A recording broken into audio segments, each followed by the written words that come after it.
Hey everybody, and welcome back to the T26 channel where we talk about all things related to the US men's national team. And welcome back to our Team of the Week series.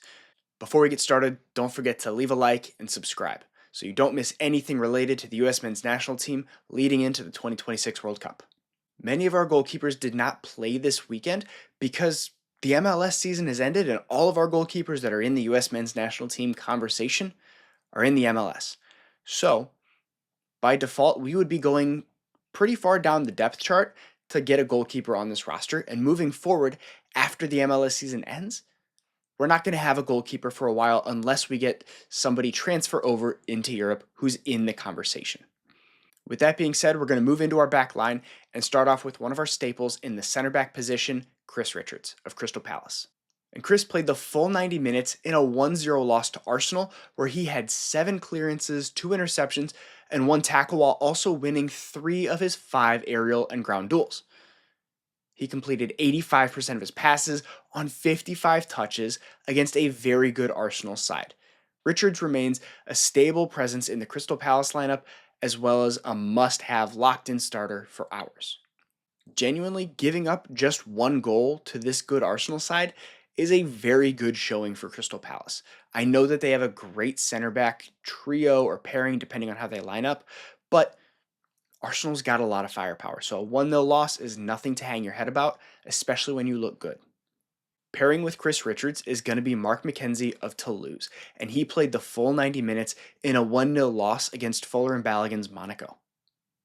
While McKenzie wasn't perfect in this game and can take some blame for the goal, our center back options were very thin this week, as many of those guys are in MLS and didn't play, or if you look at CCV, he's out with an Achilles injury, and Noah Kai Banks was part of an Augsburg side that got worked 6-0. McKenzie was our next best option.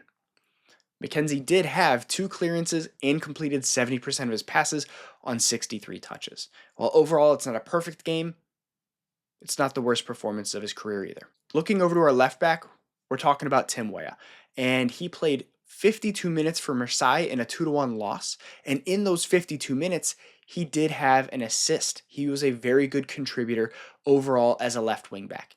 He was taking on defenders when going forward and looked solid defensively as he always does. He completed 95% of his passes and had 2 key passes while also winning 2 of his 5 ground duels. Weah is proving to be very versatile, whether we have him playing as a wingback or as a wide attacking player, and this is only going to benefit him going into the World Cup. And honestly, it's going to benefit us a lot as well. If Weah continues to look good at a Champions League level as a left back or a left wing back, I think that he does take that spot behind Anthony Robinson if he's healthy. And unfortunately, right now, we can't rely on Anthony Robinson as he has had very few minutes so far this season as he's still dealing with a knee injury. I'm a little concerned about that knee injury because he's come back, he's had a start, he's played some minutes, and then he's gone out with some aggravation and some continued issues. I'm hoping that that can sort itself out because he is a fantastic left wing back for us and one of the best ones in the Premier League. If we're missing him in the World Cup, we might find ourselves in a spot of trouble. Moving over to the right, we have Serginho Dest of PSV, who played the full 90 minutes in a 3-2 win over Feyenoord. He wasn't his flashy self that we usually see in this game, but he played more of a reserved role and played smart on the ball. He had 7 clearances, 4 tackles, and 1 interception, and won 7 of his 11 aerial and ground duels, while completing 81% of his passes on 78 touches.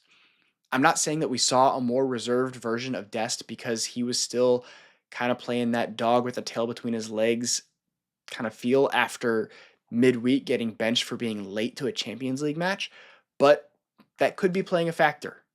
Moving into our midfield, we have Tyler Adams of Bournemouth, who played the full 90 in a 2-0 win over Nottingham Forest. He had an incredible defensive performance, which actually led to an assist. Tyler made a strong tackle where he advanced the ball, his teammate took over and did the rest of the work. But this would not be possible without him. Bournemouth would not be where they are in the table without Tyler Adams. Is he perfect? No, but they're using him very well. Staying in our midfield, we have Weston McKennie from Juventus, who is stringing together a couple of performances now. and he played 78 minutes in a 1-0 loss to Lazio, and he played mostly on the left side as a left wing back, but got forward a decent amount and contributed well offensively. For our roster, he's actually going to be on the left side of our attack.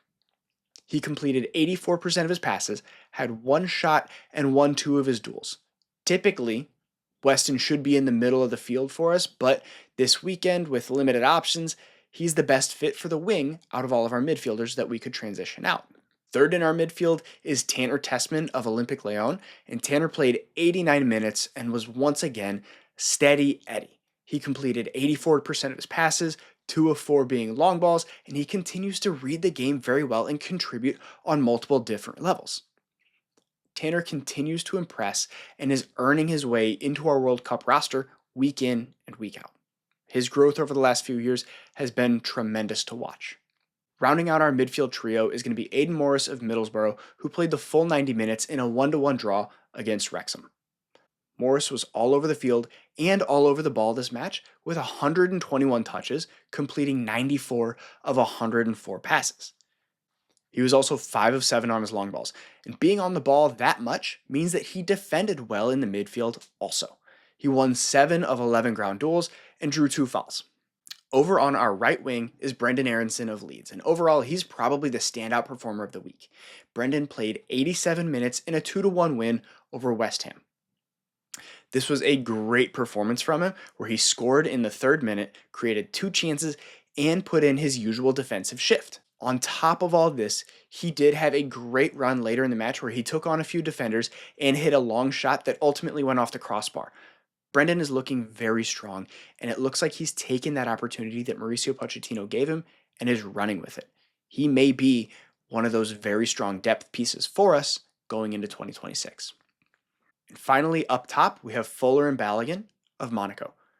And Balogun started and played 60 minutes in the 1-0 win over Mark McKenzie's Toulouse.